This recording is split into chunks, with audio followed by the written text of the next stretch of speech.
السلام علیکم دوستو، آج کی اس نشست میں انشاءاللہ ہم قرآن پاک کی سورہ بقرہ کی آیت نمبر 173 173 اس کا لفظی ترجمہ کریں گے اور اس پہ تھوڑی سی بات کریں گے۔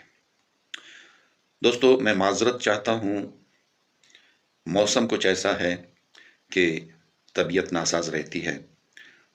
تقریباً 4-5 دن تک میں بیڈ پہ رہا، تو ابھی تھوڑا سا افاقہ ہوا ہے۔ دعا کریں کہ صحت برقرار رہے۔ تو اس لیے یہ ویڈیوز نہ بنا سکا دوستو، اس کے لیے میں معذرت خواہ ہوں۔ تو چلو شروع کرتے ہیں دوستو۔ بسم اللہ الرحمن الرحیم۔ انما حرم علیکم المیتۃ والدم ولحم الخنزیر وما اہل به لغیر اللہ فمن اضطر غیر باغ ولا عاد فلا اثم علیہ ان اللہ غفور الرحیم۔ بسم اللہ الرحمن الرحیم، شروع کرتا ہوں اللہ کے نام سے جو بڑا مہربان ہے، نہایت رحم والا ہے۔ انما، در حقیقت، حرم علیکم، حرم، حرام کیا، علیکم، تم پر، المیتۃ، مردار، مردار یعنی وہ جو بغیر حلال کیے ہوئے، ذبح کیے ہوئے مر جائے، وہ مردار کہلاتا ہے۔ المیتۃ والدم، اور خون، ولحم الخنزیر، اور گوشت سور کا، وما، اور جو، اہلا، پکارا گیا، یعنی جس ذبح پر پکارا گیا، بھی، اس پر، لغیر اللہ، اللہ کے سوا، یعنی اللہ کے سوا کسی اور کا نام پکارا گیا، وہ بھی حرام ہے۔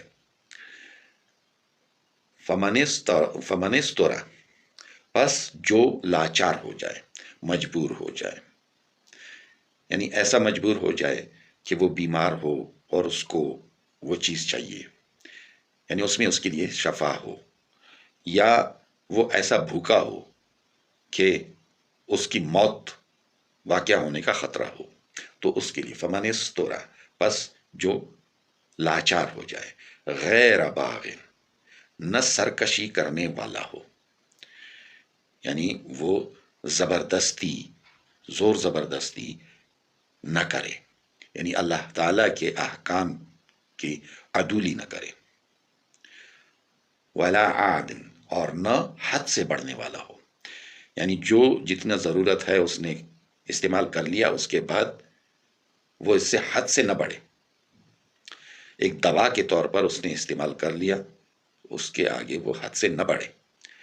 فلا اسم علیہ، تو نہیں گناہ اس پر، ان اللہ، بے شک اللہ، غفور الرحیم، بخشنے والا اور رحم کرنے والا ہے۔ دوستو، اگر ہم اللہ تعالیٰ کو حاضر و ناظر جان کر اور اسے اپنے تمام اعمال سے باخبر جانتے ہوئے اگر ہم زندگی گزاریں گے، تو پھر ہم حکم عدولی بھی نہیں کریں گے اور حد سے تجاوز بھی نہیں کریں گے۔ اللہ تعالیٰ نے جن چیزوں کو ہمارے لیے حرام کیا ہے، اس میں کیا کیا ہے؟ انما حرم علیکم المیتۃ، در حقیقت ہم نے تمہارے لیے حرام کر دیا ہے کیا چیز؟ مردار، والدم، اور خون، ولحم الخنزیر، اور خنزیر کا گوشت، وما اہل به لغیر اللہ، اور وہ جس پر اللہ کے سوا کسی دوسرے کا نام پکارا گیا ہو۔ فمن استرا، پس جو مجبور ہو جائے، لاچار ہو جائے، غیر باغ ولا عاد، نہ سرکشی کرے، یعنی نہ سرکشی کرنے والا ہو، یعنی حکم عدولی کرنے والا نہ ہو، اور نہ حد سے زیادہ بڑھنے والا ہو۔ فلا اسم علیہ، پس نہیں ہے گناہ اس پر، ان اللہ غفور الرحیم، بے شک اللہ تعالیٰ بخشنے والا ہے اور رحم کرنے والا ہے۔ یعنی جو چیزیں اللہ تعالیٰ نے ہمارے اوپر حرام کی ہیں، ان چیزوں کے یہاں پہ تھوڑا سا بتایا گیا ہے کہ ایک تو مردار جسے ذبح نہ کیا گیا اور وہ مر جائے، دوسرا خون کھانا پینا یہ حرام ہے، اور ولحم الخنزیر، اور خنزیر کا گوشت، سور کا گوشت، وما اہل به لغیر اللہ، اور جس ذبح پر اللہ کے سوا کسی اور کا نام لیا گیا ہو، یعنی جو ذبح اللہ کے لیے نہ کی جائے، کسی اور کے لیے کی جائے، وہ بھی حرام ہے۔ مگر جو لوگ مجبور ہوں، بھوکے ہوں، اور ایسے بھوکے ہوں کہ ان کی موت کا خطرہ ہو، ان کے لیے، اور جو سرکشی نہ کرے، یعنی حکومت نہ کرے، بس کسی مجبوری کے تحت، کسی بیماری کے تحت وہ اسے استعمال کر لیں، مگر وہ حد سے نہ بڑھے، جتنی ضرورت ہو بس صرف اتنی استعمال کر کے توبہ کر لیں آگے، تو ان کے لیے کوئی گناہ نہیں، اور اللہ تعالیٰ جو ہے وہ بخشنے والا ہے اور رحم کرنے والا ہے۔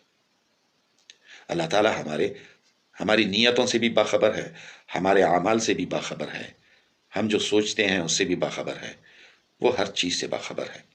تو اس میں اگر ہم اپنی نیتیں صحیح کر لیں، اور جس چیز کے لیے اسے ہمیں جائز قرار دیا گیا ہے اس کے علاوہ اگر ہمیں اسے استعمال کریں گے تو گناہ گار ہوں گے، اور اللہ تعالیٰ کے غضب سے ڈرنا چاہیے۔ وہ غفور الرحیم تو ہے مگر قہار بھی ہے۔ دوستو آج یہاں تک، کل انشاءاللہ اگلی آیت۔